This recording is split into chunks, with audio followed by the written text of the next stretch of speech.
In the mid-1950s, Wernher von Braun and Walt Disney worked together to produce an educational series revolving around space exploration, with episodes like Man in Space and Man on the Moon. One episode from 1955 showed von Braun's concept model of a 200-foot wide space station meant to house 50 men. Von Braun understood that using fictional forces to create gravity was going to position the astronauts on the station as walking on the exterior walls, not on what would be perceived from the outside as the floor. The astronauts' heads, wherever they are in the craft, would always be pointed at the rotational center of the moving structure. So when looking at the crosscut of a module, although you would expect the orientation to be like this in relation to the access tunnel, it would actually be like this, with everyone's feet facing the outermost wall of the station. If there are, as promised, regular showers and toilets on board this station, that is where all the water would flow to as well, the outermost points of the station, furthest from the treatment facilities located in the hub. In order to combat issues of the inner ear, a space station needs to be as wide a radius as possible, with enough rotations per minute to create the fictional forces required to approximate gravity, but not too many so as to induce motion sickness. Outside of normal gravity, the semicircular canals which dictate your sense of balance will struggle to compensate for the differing forces at play. There is a Goldilocks zone, where the issues of the Coriolis effect and canal disease are minimized, also taking into account tidal and tipping effects, all of which we will explain in a bit. But let's see how this station fares in this regard. The space station as depicted on their website is comprised of a series of rings extending outward from the center hub. Moving outwards from the docking hub, there is the LGA, lunar gravity area, where guests would apparently move about in 20% of Earth's gravity, just like on the Moon. Then the MGA, or Mars gravity area, where the gravity will supposedly mimic Mars's 30% of Earth's gravity. And the outer ring, which is accessible by 4 elevator shafts to suites supposedly offering full artificial gravity, mimicking Earth itself. Using this graphic, we can approximate distance from the rotational center to edges of a component to express this as a ratio of the total radius, and as it turns out, all the measurements have a common factor of 19. The hub takes up the space from the center of the station to 6/19 of the radius. The LGA takes up space from 6/19 to 11/19. The MGA sits at 12/19, and the outer ring sits at 16/19 to the outer perimeter, which would have a circumference of about 1.5 kilometers. The webpage artificialgravity.com has a handy little calculator where anyone can punch in the radius of an object, along with the rotations per minute, and this will determine the g-force that it will simulate. Since we know the published diameter of the station is 488 meters, the radius is half that at 244 meters, and we have applied that to the ratio of the radius for each feature boundary. First thing to do was find out how many rotations per minute it would take for the station to achieve 1 g at the perimeter of the outer rim, and as it turns out, this was 1.9144 rotations per minute, which of course has to be the rate of rotation for the entire station. So if the outer edge of the station is experiencing 1 full g, the inner boundary of that same ring structure will only be encountering 0.84 g. The hub area, including the docking structure, will be experiencing the least amount of artificial gravitational forces, ranging from complete weightlessness to 0.31 g. The lunar gravity area will not actually be experiencing 0.2 g. It will experience g-forces ranging from 0.31 to 0.57. The Mars gravitational area won't be experiencing 0.3 g as promised. It will instead experience g-forces ranging from 0.57 to 0.63 g. And while the outside edge of the station suites could be experiencing 1 full g, the inner boundary of that same structure will only be encountering 0.84 g. Since it is unlikely various rings of the station will be spinning at different RPMs, the station as designed will not do what it claims to do. Also, the narrator seems to think that moving between these environments for recreational activities such as playing basketball or rock climbing will be a simple matter of taking an elevator, being oblivious to the fact that the body, and especially the inner ear, will need time to adjust to each gravitational condition. Moving between them at will is simply not going to end well. Complaints of the inner ear, moving from one situation to another, can result in vertigo, dizziness, feelings of nausea, even vomiting, and in extreme conditions, a loss of consciousness. The closer a visitor gets to the center of the station, the more difficulty they will encounter as they move back towards the outer ring of suites. Also, and this is more important the closer one gets to the center, where the floors are moving much slower than at the rim, walking with or walking against the rotation of the station will have a more drastic effect in the gravitational force they encounter. In the LGA, someone going for a walk at 1.5 meters per second would encounter 0.31 g walking side to side across the floor, 0.38 g when walking with the rotation of the station, and 0.22 g when walking against the rotation of the station. Apparently, all these small details have been completely missed by the entire design team, who seem to think people will be walking off arriving shuttles as if they're debarking a private jet at LAX, and walking on the floor in a center hub in normal gravity when there would be almost no gravity in the hub, and what gravity there is would be forcing them to walk on the outside walls. The other station is much easier to do the math on, since there's basically one ring of habs rotating around the docking hub held together by tension cables. Published diameter of this structure is 190 meters, radius 95 meters. Blinko says the station will rotate at 1 revolution per minute, but that would only give the outside edge 0.10 g of rotational gravity.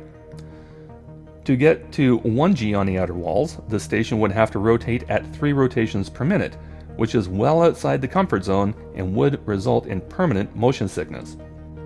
On the sweet spot graph, a 190 meter wide station rotating at 3 RPM would be in this region of the graph, and as persons moved from the outer edge to the center docking hub, they would experience tipping effects, likened to climbing a ladder that is being flipped end over end. Tidal forces, where the human body is experiencing significantly different g-forces from one end of the body to the other, and vertical Coriolis, which is a disorientational distress that can lead to nausea. For reference, a space station that would experience 1 g at the outside edge, rotating at 1 rotation per minute, will have to be 895 meters in radius, or 1,790 meters across, which is roughly 9 times the width of this station.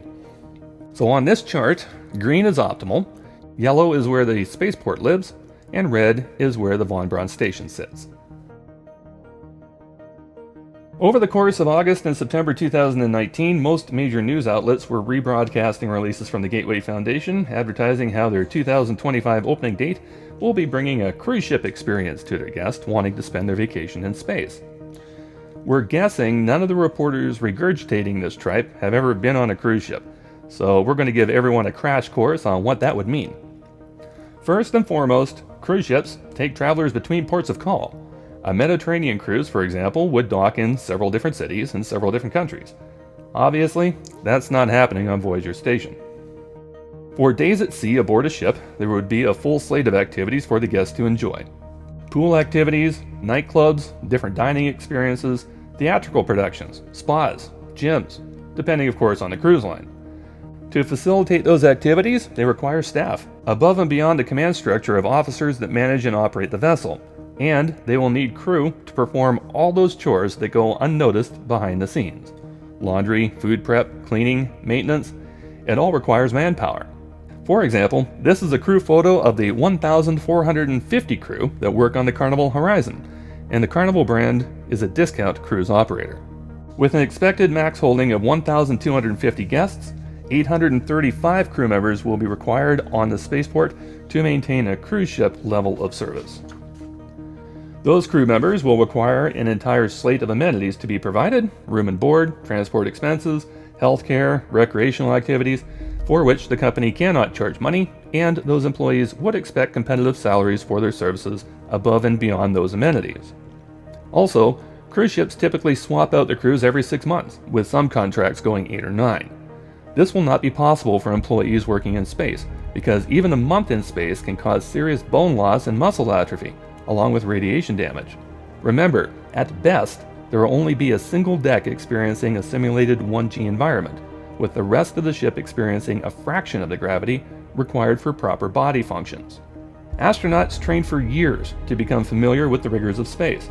Persons wanting to perform service jobs in space are not likely to be highly trained astronauts, and those persons training to be astronauts are not likely going to want to wash dishes or change your sheets. Which brings us to the recruiting page for crew members. There are a lot of cruise ship recruiting scams all over the world, taking advantage of people's desire to join the industry. The premise is that it costs X number of dollars to register with the company, and then they will promote you and your skills to the various cruise lines. But that's not how the cruise line recruiting system really works. A legit cruise ship agency doesn't charge a fee of the worker and makes their money fulfilling cruise line requirements with qualified candidates who are then paid for locating the people they need by the cruise line. Yet, on the Gateway Foundation website, if you want to apply to be considered as a crew member, regardless of your qualifications apparently, all you need to do is send $49.95 to the foundation and they will assign you a crew seniority number, so long as you continue to pay that amount every year for your annual membership. For $499.95, you can get the lifetime membership including your crew seniority number and a free notebook with a pen. Should have picked it up last year when it was on sale at $399.95. Just FYI, if any cruise ship hiring agent pulled this trick, they would instantly be identified as a fraud, so it would be interesting to know how many people have fallen for this once-in-a-lifetime opportunity. On the same webpage, there is also mention of the Gateway Lottery, offering a chance to win a free trip to the space station, which completely ignores the fact that advertising or conducting such a lottery is illegal in most countries, including the US and in Canada, which both have strict regulations about having to buy tickets to win prizes. Once we spotted the pay-to-play for crew and the lottery scheme, we started looking into who and what the Gateway Foundation actually is, because the more we dug, the less information we were able to find. We started by looking into the use of the word foundation, because as a US organization, this company must follow laws and tax codes.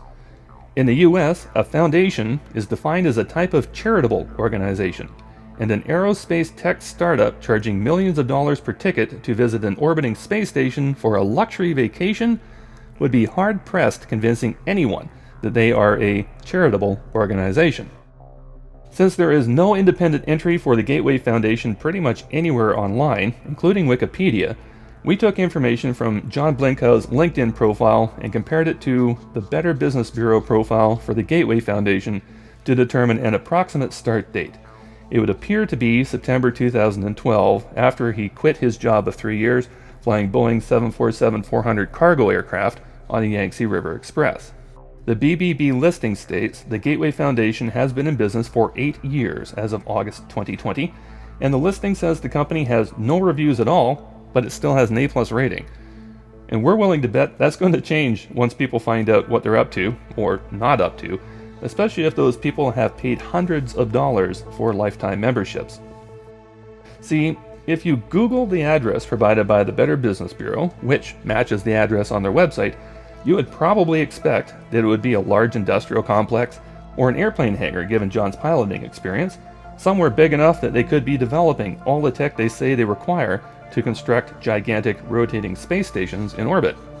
What you wouldn't expect it to be is what it actually is: a P.O. box and a strip mall UPS store in Rancho Cucamonga, California. Nope, not even kidding. The company telling the world it will provide a rotating space hotel in orbit by the year 2025, looking for investors with millions to spare, seems to be nothing more than a P.O. box visited by a washed-up cargo pilot with a reported net worth of less than $250,000.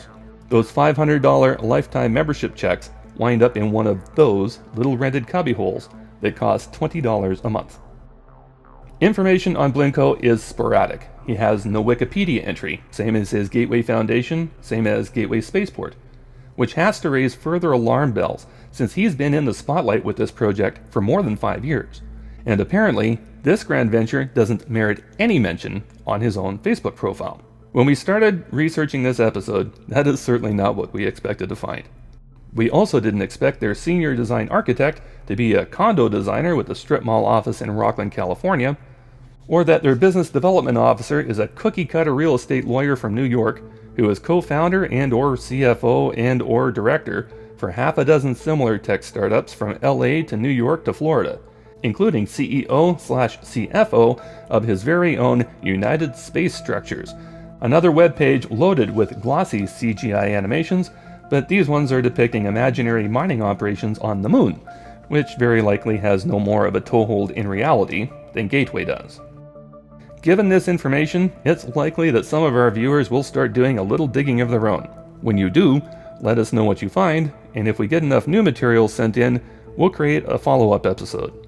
I'm sure there's a bunch of material out there.